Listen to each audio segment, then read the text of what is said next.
ನಮಸ್ತೆ ಕರ್ನಾಟಕ. ಎಲ್ಲ ಹೇಗಿದ್ದೀರಿ? ಚೆನ್ನಾಗಿದ್ದೀರಿ ಅಂತ ನಂಬಿದ್ದೀನಿ. ಹಾಗೆ ತಾಯಿ ಮಂಚಾಲಮ್ಮನನ್ನು, ಮಾರಿಕಾಂಬೆಯನ್ನು, ನಮ್ಮ ಆರಾಧ್ಯರನ್ನು ಸ್ಮರಣೆ ಮಾಡ್ತಾ ನನ್ನ ಕಾರ್ಯಕ್ರಮಕ್ಕೆ ತಮಗೆಲ್ಲರಿಗೂ ಸ್ವಾಗತವನ್ನು ಬಯಸ್ತಾ ಇದ್ದೀನಿ. ಬಹುಶಃ ಇವತ್ತು ತಂದಿರುವಂಥ ವಿಷಯ ತುಂಬ ಜನರಿಗಿರುತ್ತೆ. ಏನಂದರೆ ತುಂಬ ಜನರಿಗಲ್ಲ, ನಮಗೂ ಇರುತ್ತೆ ಅದಲ್ವ. ಪ್ರತಿಯೊಬ್ಬರು ರಾಯರ ಭಕ್ತರು ಅಂದಾಗ, ನಾವು ಪೂಜೆ ಪುರಸ್ಕಾರಗಳನ್ನು ಮಾಡಿದಾಗ ಅದು ನಮಗೆ ಫಲ ಕೊಡದೇ ಇದ್ದಾಗ ನಾವು ಪಶ್ಚಾತ್ತಾಪ ಪಡ್ತೇವೆ, ನೋವು ಪಡ್ತೇವೆ. ಇಷ್ಟೆಲ್ಲ ಮಾಡಿದ್ವಿ ದೇವ್ರ ಪೂಜೆನ, ಆದರೆ ಏನು ನಮಗೆ ಫಲಿಸ್ಲಿಲ್ವಲ್ಲ, ಯಾಕೆ ಹೀಗೆ ಅಂತೆಲ್ಲ ಯೋಚನೆಯನ್ನು ಮಾಡ್ತೀವಿ ನಾವು ಅಲ್ವಾ. ಹಾಗೆ ಒಂದು ತಾಯಿ ಪಾಪ ನಿನ್ನೆ ಫೋನ್ ಮಾಡಿ ತುಂಬ ಹತ್ರನಿಗೆ ನಾನೇ ಮೆಸೇಜ್ ಹಾಕಿರೋದು. ಯಾಕಂದರೆ ಯಾವಾಗಲೂ ನಂಗೆ ಮೆಸೇಜ್ ಹಾಕಿರೋದು, ಅಕ್ಕ ಅಕ್ಕ ಅಕ್ಕ ಅಂದರೆ ಭಾಳ ಚಂದ, ಅಷ್ಟು ಚಂದ ಅಕ್ಕ ಅಂತ ಕರೆಯೋದು. ಯಾಕೋ ಈಗ ಒಂದು ತುಂಬ ಟೈಮ್ ಆಯಿತು ಇವ್ರದ್ದು ಕಾಲ್ ಇಲ್ಲ, ಕಾಲ್ ಮಾಡಲ್ಲ, ಮೆಸೇಜೇ ಮಾಡೋದವರು, ಮೆಸೇಜ್ ಇಲ್ಲ, ಯಾಕೆ ಹೀಗೆ ಅಂತ ಹಿಂಗೆಲ್ಲ ಯೋಚನೆ ಮಾಡೋ ಒಂದು ಮೆಸೇಜ್ ಹಾಕ್ತೀನಿ, ಏನಮ್ಮ ನೆನಪು ಹೋಯ್ತಾ ನಂದು ಅಂತ. ಆಗ ಪಾಪ ಕಾಲೇ ಮಾಡ್ತಾಳೆ ಹೆಣ್ಮಗಳು. ಕಾಲ್ ಮಾಡಿದಾಗ ರಿಸೀವ್ ಮಾಡಲ್ಲ ನಾನು. ಆಮೇಲೆ ನಂಗೆ ಟೈಮ್ ಆದಾಗ ಒಂದು ಸ್ವಲ್ಪ ರಿಸೀವ್ ಮಾಡ್ತೀನಿ, 5 ನಿಮಿಷ ಮಾತಾಡ್ತೀನಿ, ಅದಕ್ಕಿಂತ ಜಾಸ್ತಿ ಮಾತಾಡಲ್ಲ ಅಂತ ಹೇಳಿದೆ. ಮಾತಾಡಿದೆ. ಮನೆಯಲ್ಲಿ ಹಿರಿಯವರು ಕೆಲವರು ಏನಂತ, ಹಿರಿಯವರ ಒಳ್ಳೆ ಮಾತುಗಳನ್ನು ಕೇಳಬೇಕು ಅಂತಾರೆ. ಈಗಿನ ಮಕ್ಕಳು ಕೇಳ್ತಾರೋ ಬಿಡ್ತಾರೋ ಆಮೇಲಿನ ಪ್ರಶ್ನೆ ಅಲ್ವಾ. ಆದರೆ ಹಿರಿಯವರು ಹಾಕ್ಕೊಂಡು ಒಳ್ಳೆ ಮಾತುಗಳನ್ನು ಆಡಿ ಅಂತಾರೆ. ಯಾಕೆ ಈ ಮಾತನ್ನು ಹೇಳ್ತಾ ಇದ್ದೀನಿ ಅಂದರೆ, ಆ ಹೆಣ್ಣು ಮಗಳು ಒಂದು ಒಳ್ಳೆ ಎಕ್ಸಾಮ್ ಬರೀತಾಳೆ. ಕನಸು ಅದು, ಹೆಣ್ಣು ಮಗಳದ್ದು ಕನಸು. ಆ ಎಕ್ಸಾಮನ್ನು ಬರೀಬೇಕು, ಆ ಒಂದು ಹುದ್ದೆಯಲ್ಲಿ ನಾನು ಇರಬೇಕು ಅನ್ನೋದು. ದೊಡ್ಡ ಹುದ್ದೆ ಬಿಡಿ, ಅದು ಸಣ್ಣ ಹುದ್ದೆನಲ್ಲ. ಆದರೆ ಆ ಮಕ್ಕಳು ಎಷ್ಟು ಕಷ್ಟಪಡ್ತಾರೆ, ಅದನ್ನು ಓದೋಕ್ಕೆ ಎಷ್ಟು ಕಷ್ಟಪಡ್ತಾರೆ, ಎಷ್ಟು ನಿದ್ದೆಗೆಡ್ತಾರೆ, ಎಷ್ಟು ಟೆನ್ಷನ್. ಅವ್ರ ಜೊತೆಗೆ ತಂದೆ ತಾಯಿ ಟೆನ್ಷನ್ನು ಮಿಗಿಲಾಗಿದ್ದು ಅದರಲ್ಲಂತೂ ಆ ಹೆಣ್ಣು ಮಕ್ಕಳ ತಾಯಿ ಅಂತೂ ಯಪ್ಪ, ನಾನೇ ಆಶ್ಚರ್ಯಪಟ್ಟಿದ್ದೀನಿ. ಆ ಉಪವಾಸ, ವ್ರತ, ಏಕಾದಶಿ ವ್ರತ, ಪಾರಾಯಣ ಓದಕ್ಕೆ ಹೋಗೋದು, ವಿಷ್ಣು ಸಹಸ್ರನಾಮ ಓದಕ್ಕೆ ಹೋಗೋದು, ದೇವಸ್ಥಾನಕ್ಕೆ ದೇವಿ ಪಾರಾಯಣಕ್ಕೆ ಹೋಗೋದು, ಮಂಗಳವಾರ ಶುಕ್ರವಾರ ದೇವಿ ಪಾರಾಯಣ, ಬಾಕಿ ವಾರ ವಿಷ್ಣುರ. ಅಯ್ಯೋ ದೇವರೇ, ಒಂದೇ ಮಾತು ನನ್ನ ಹತ್ರ ಹೇಳೋದು, ಅಮ್ಮ ನಾನೆಲ್ಲ ಮಾಡ್ತಾ ಇರೋದು ನನ್ನ ಮಗಳಿಗೋಸ್ಕರ, ನನ್ನ ಮಗಳ ಎಕ್ಸಾಮಲ್ಲೊಂದು ಪಾಸ್ ಆಗ್ಲಮ್ಮ, ಎಕ್ಸಾಮಲ್ಲೊಂದು ಪಾಸ್ ಆಗ್ಲಮ್ಮ ಅಂತ. ರಾಯದ ದಯೆ ತೋರ್ತಾರೆ ಬಿಡೆ, ಯಾಕೆ ಇದು ಮಾಡ್ಕೋತೀಯ ಅಂತ ನಾವು ಹೇಳಬೇಕಲ್ವ. ಪಾಪ ಅವರಷ್ಟು ಭಕ್ತಿ ಶ್ರದ್ಧೆಯಿಂದ ಇರುವಾಗ ನಾವು ಹೇಳಲೇಬೇಕು, ಧೈರ್ಯ ಕೊಡಲೇಬೇಕು. ಆದರೆ ಆ ಧೈರ್ಯ, ಆ ನಂಬಿಕೆ ಕುಸಿದು ಹೋಗುತ್ತೆ. ಹೇಗೆ ಕುಸಿಯುತ್ತೆ? ಆ ಹೆಣ್ಣು ಮಗಳು ಓದಿದಂಥ ಕಷ್ಟ, ಬಿಟ್ಟಂಥ ನಿದ್ದೆ, ತಗೊಂಡಂಥ ಟೆನ್ಷನ್ನು, ಎಕ್ಸಾಮ್ ಮುಗಿಯುತ್ತೆ, ರಿಸಲ್ಟ್ ಬರುತ್ತೆ. ಆದರೆ ಇಲ್ಲಿ ರಿಸಲ್ಟ್ ಫುಲ್ಲು ತೊಗೊಂಡಿದ್ದಾಳೆ. 2 ಸಬ್ಜೆಕ್ಟ್ ಬರೆಯೋದಿರೋದದು, 4-5 ಸಬ್ಜೆಕ್ಟ್ ಅಲ್ಲ. ಆದರೆ ಒಂದೇ ಒಂದು ಸಬ್ಜೆಕ್ಟಲ್ಲಿ ಪಾಸ್ ಆಗೋಕ್ಕೆ 1 ಮಾರ್ಕು ಕಡಿಮೆ. ಆ ತಾಯಿಗೆ ಎಷ್ಟು ಆಗಬೇಡ ಪಾಪ, ಆ ಮಗುವಿಗೆ ಎಷ್ಟು ಆಗಬೇಡ. ತುಂಬ ಸಂಕಟ, ತುಂಬ ನೋವು. ಆ ತಾಯಿ ನಿನ್ನೆ ಫೋನ್ ಮಾಡಿದಾಗ ಹೇಳ್ತಾಳೆ, ರಾತ್ರಿಡೀ ನಿದ್ದೆ ಬರಲ್ಲಮ್ಮ ನನಗೆ. ಯಾಕೆ ನಿದ್ದೆ ಬರಲ್ಲ ಅಂದರೆ, ನಾನು ಇಷ್ಟೆಲ್ಲ ಮಾಡಿ ರಾಯರ ಪಾದದಡಿ ಇರ್ತೇನೇನೋ, ಆ ನಮ್ಮನೆ ಪೂಜೆ ಮಾಡ್ತೀನಮ್ಮ, ಜೊತೆಗೆ ಏಕಾದಶಿ ಆಚರಣೆ ಮಾಡ್ತೀನಿ, ನನಗೆ ಎಷ್ಟೇ ಕಷ್ಟ ಆದರೂ ಅಡ್ಡಿಲ್ಲ, ಎಷ್ಟು ಅಮ್ಮ ಎಷ್ಟು ಮಾಡ್ತೀನಿ, ಆದರೆ ಬರೇ ಒಂದೇ ಒಂದು ಮಾರ್ಕ್ ಇದಾಗೋಯ್ತಮ್ಮ. ಆ ಒಂದು ಮಾರ್ಕನ್ನು ನನಗೆ ದೇವ್ರ ದಯ ಪಾಲಿಸಬಾರ್ದಾಗಿತ್ತ ಅಂತ ಹೆಣ್ಣು ಮಗಳು ತುಂಬ ಹತ್ತತ್ತಾಕ್ಲು. ಒಮ್ಮೊಮ್ಮೆ ಅನಿಸುತ್ತೆ ಈ ಜೀವನ ಬೇಡ ಅಂತ. ಯಾಕಂದರೆ ಮದುವೆಗೆ ಬಂದಂಥ, ಪ್ರಾಯಕ್ಕೆ ಬಂದಂಥ ಮಗಳು ಈಗ ಎಕ್ಸಾಮಲ್ಲೆಲ್ಲ ಹಂಗಾದ ಕೂಡ ಏನಂತಾರೆ, ಬೇಡ ಬಿಡಿ ಮದುವೆ ಮಾಡಿಬಿಡೋಣ ಅಂತಾರೆ.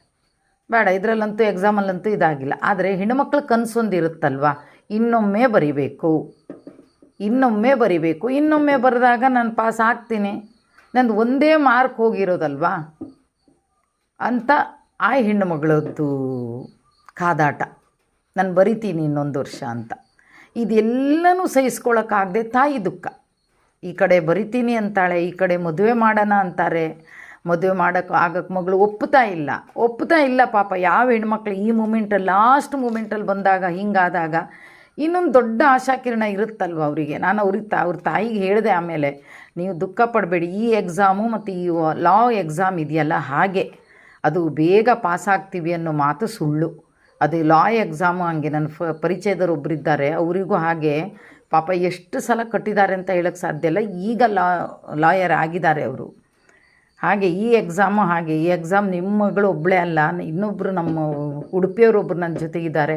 ಅವರಿಗೂ ಪಾಪ ಹೀಗೆ ಎರಡೆರಡು ಸಲ ಮಿಸ್ ಆಗೋಯ್ತು, ಎರಡು ಸಲ ಎಕ್ಸಾಮಲ್ಲಿ ಮಿಸ್ ಆಗೋಯ್ತು ಅಂತ. ಆದರೆ ಯಾಕೆ ಇದು ಇಷ್ಟೆಲ್ಲ ದೇವ್ರ ಪೂಜೆಯನ್ನು ಮಾಡಿ, ರಾಯರನ್ನು ಬೇಡಿ, ರಾಯರ ಹೂ ಪ್ರಸಾದ ಕೊಟ್ಟು ಎಲ್ಲನೂ ಮಾಡ್ತಾ ಇರುವಾಗ ಈ ಮಗುವಿಗೆ ಯಾಕೆ 1 ಮಾರ್ಕಲ್ಲಿ ಕಡಿಮೆ ಆಗಿ ಈ ರೀತಿ ಅನುಭವಿಸುವ ಹಾಗಾಯಿತು?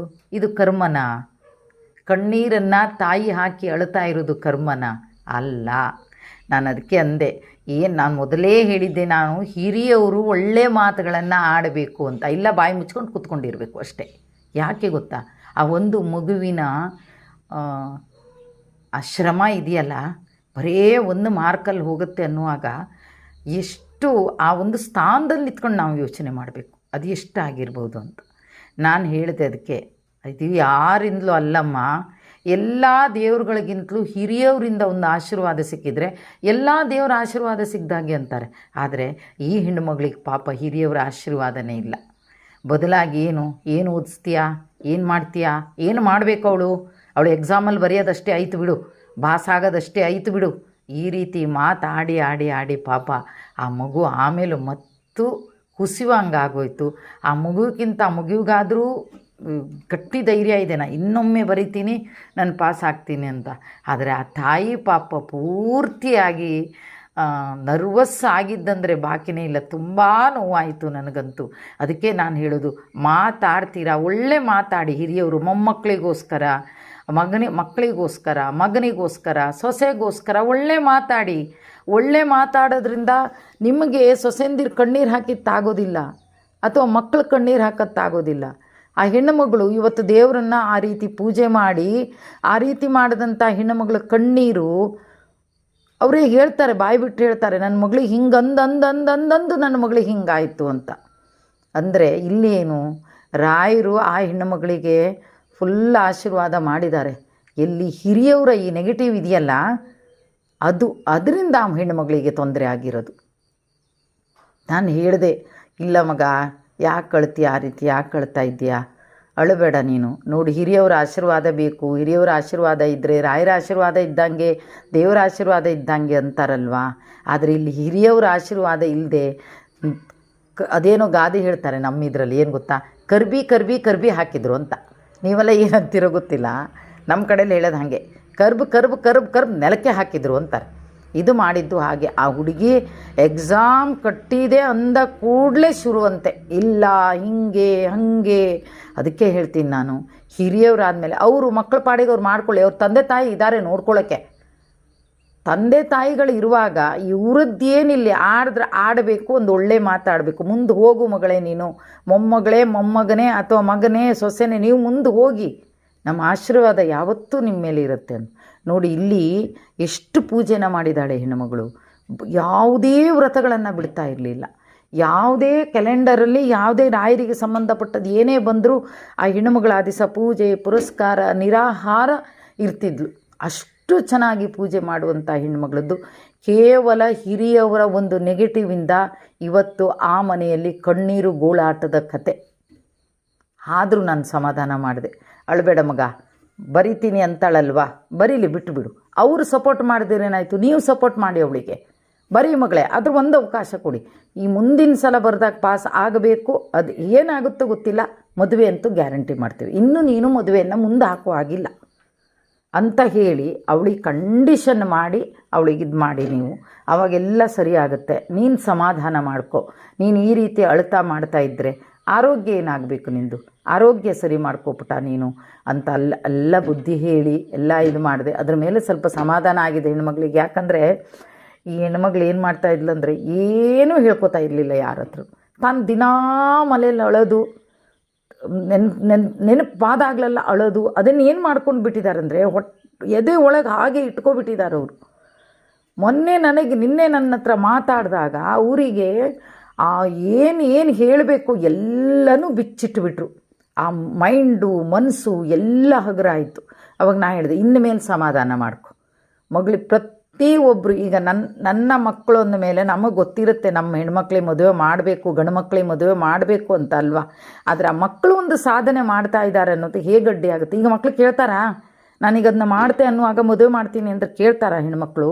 ಹೆಣ್ಮಕ್ಳೇ ಇರಲಿ ಗಂಡು ಮಕ್ಕಳೇ ಇರಲಿ ಕೇಳೋದಿಲ್ಲ. ನಾನು ಅದನ್ನು ಮಾಡಿಯೇ ಮುಂದೆ ಹೋಗ್ತೀನಿ ಅಂತಾರೆ.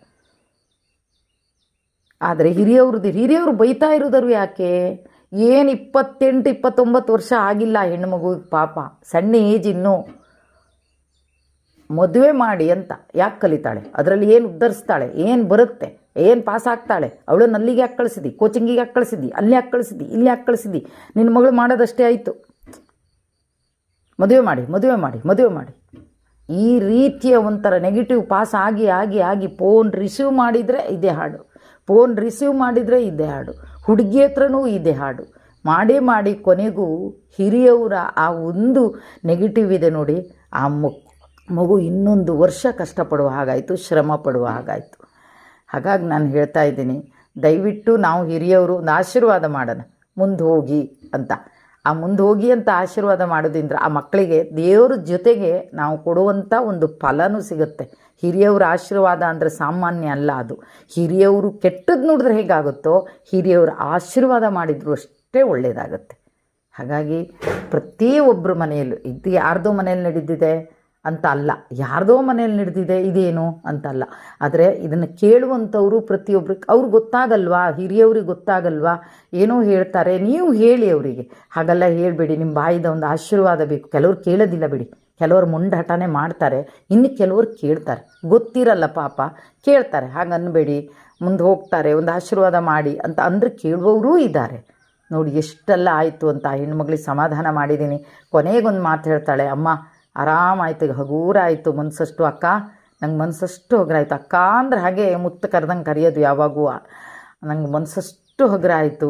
ನಾನು ಹೇಳಿದೆ, ಧೈರ್ಯ ಮಾಡ್ಕೊ, ಧೈರ್ಯಗೆಡಬೇಡ, ರಾಯರ ಪಾದ ಹಿಡ್ಕೊಂಡಿದೀಯಾ, ರಾಯರು ಇನ್ನೊಂದು ಸಲ ಕೃಪೆ ತೋರ್ತಾರೆ.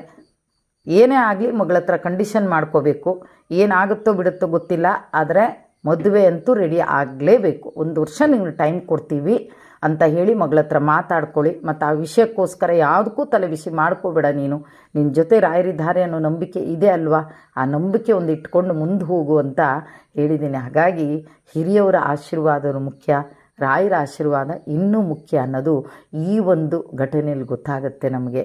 ಹಾಗಾಗಿ ಎಲ್ಲರೂ ಆರಾಮಾಗಿರಿ, ರಾಯರ ಕೃಪೆ ನಿಮ್ಮೆಲ್ಲರ ಮೇಲೆ ಇರಲಿ ಅಂತ ಹೇಳ್ತಾ ಇವತ್ತಿನ ಕಾರ್ಯಕ್ರಮವನ್ನು ಇಲ್ಲಿಗೆ ಮುಗಿಸ್ತಾ ಇದ್ದೀನಿ.